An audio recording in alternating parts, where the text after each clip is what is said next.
Olá, irmãos e irmãs! Evangelho de hoje, Marcos 3, do 22 ao 30.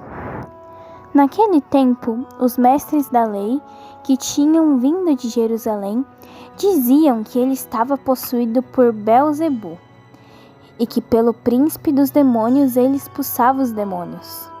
Então, Jesus os chamou e falou-lhes em parábolas. Como é que Satanás pode expulsar a Satanás? Se um reino se divide contra si mesmo, ele não poderá manter-se. Se uma família se divide contra si mesma, ela não poderá manter-se. Assim, se Satanás se levanta contra si mesmo e se divide, não poderá sobreviver, mas será destruído. Ninguém pode entrar na casa de um homem forte para roubar seus bens sem antes o amarrar. Só depois poderá saquear sua casa. Em verdade vos digo, tudo será perdoado aos homens, tanto os pecados, como qualquer blasfêmia que tiverem dito. Mas quem blasfemar contra o Espírito Santo nunca será perdoado, mas será culpado de um pecado eterno. Jesus falou isso porque diziam: ele está possuído por um espírito mau. Reflexão do Padre Donizete Ferreira. Gente, uma das melhores técnicas para combater o inimigo é demonizá-lo. Gente, basta transformar alguém em um demônio, em um mal absoluto para acabar com tudo. E tentaram fazer isso com Jesus, dizendo que ele estava possuído pelo espírito de Beelzebu. E esta seria uma forma, de manter as pessoas, todas as pessoas, longe do Senhor. Quando se fala em demônio, gente, a gente já espanta imediatamente. A gente já tem muito medo, né? Como é triste quando alguém transforma o outro em um demônio, gente. Como é doloroso quando alguém espalha a fraqueza de uma pessoa, quando expõe o pecado de alguém, uma limitação, um erro, quando se propaga a fama de alguém, ou se vai denigrir a fama de alguém, quando se faz com que todos olhem para aquela pessoa, como se fosse só mal, como se ela não tivesse mais possibilidade de redenção, como se ela não tivesse nem mais salvação, gente. É muito triste isso. Muitas vezes a gente descobre isso dentro de nós, esse mal terrível. Até um mal para funcionar, gente, ele sabe que precisa se unir de alguma forma.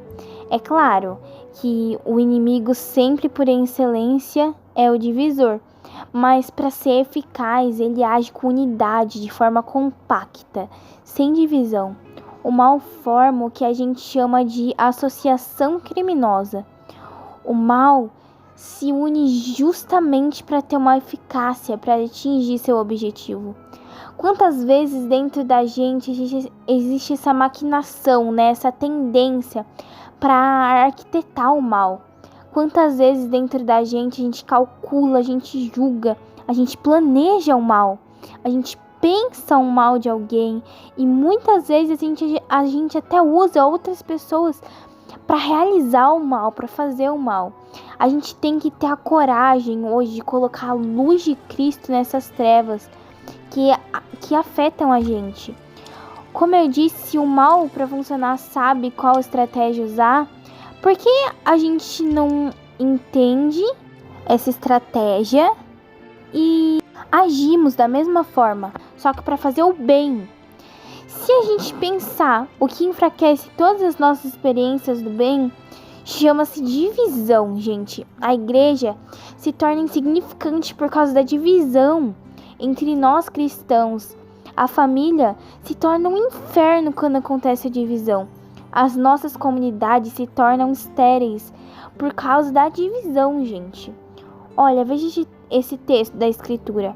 A partir da experiência do mal, ele nos revela que até mesmo o mal, os demônios fazem associação para atingir os objetivos. E a gente não pode nos deixar destruir, nos autodestruir por causa da divisão. Vamos pedir hoje ao Senhor que a força da sua palavra produza nos nossos corações a graça e o dom da unidade, da comunhão. Que você se una a alguém para fazer o bem, para pensar o bem, para falar o bem de alguém, para construir sempre a comunhão e a fraternidade, nunca a divisão. E que o Espírito do Senhor nos dê sempre essa graça. Deus abençoe você e a sua família.